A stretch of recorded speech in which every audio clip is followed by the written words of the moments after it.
We're honored to have you with us today. I just want to get right into it, going back to when you're 15 years old and you're faced with a critical decision of whether or not to stay with a roof over your head and food in your belly, or to march on with your brothers and sisters in this march for freedom. You know, as a 15-year-old, what was going through your mind when that was presented to you? Well, you know, during this time, I was living in a foster home. I think that was around 1961 or 62. The margin was around the courthouse. That's where my social worker were. So she used to see me marching and not in school. So she used to call me in the office and say, you got to go to school, you got to go to school, or you're gonna lose your place to stay.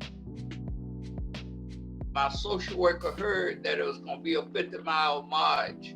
And she called me in her office and said, look, if you march from Selma to Montgomery, we will have to kick you out of your foster home. So, you know, I just continued to march.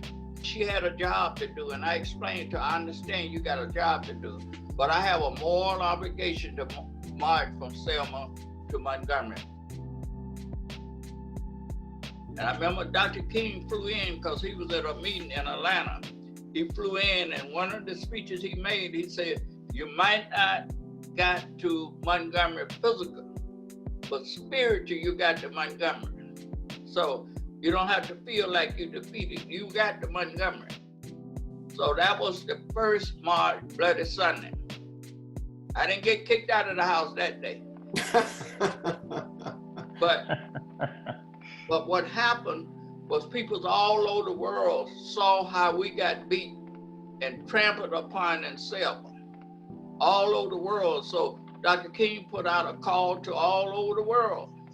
And on that second march, which was I think it was March the 14th, people came from all over the world. We marched across that bridge again. And we didn't get beat that day because they wasn't gonna beat all. We had all kinds of people there. They wasn't gonna beat us. So Dr. King led us in prayer. We went back to the church. The third march was on March the 21st. That's the march where the court gave us the right to march from Selma to Montgomery. My foster parents were great people. They was great. She encouraged me and all that. But during this time, white power structure had the power over everything in Selma. So my social worker told me, you got to leave. In the struggle, you know, you had to make sacrifice, and that was one of the sacrifices I made. I gave it all. I gave it all because that's what I believed in. I believe that we should have had the right to vote.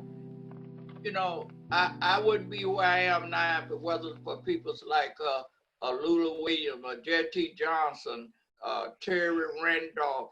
I wouldn't be, those are the people that watched out for me in the civil rights movement. Those are the ones that kept me going.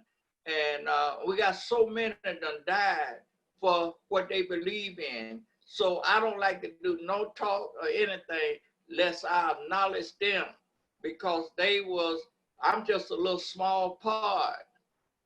They was out there even before I was.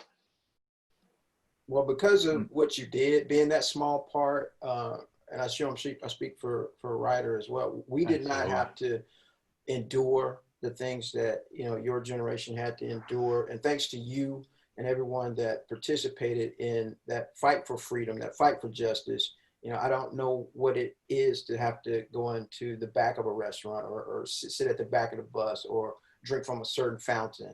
So we owe you and everyone involved in that march a great deal of gratitude. Yeah, absolutely.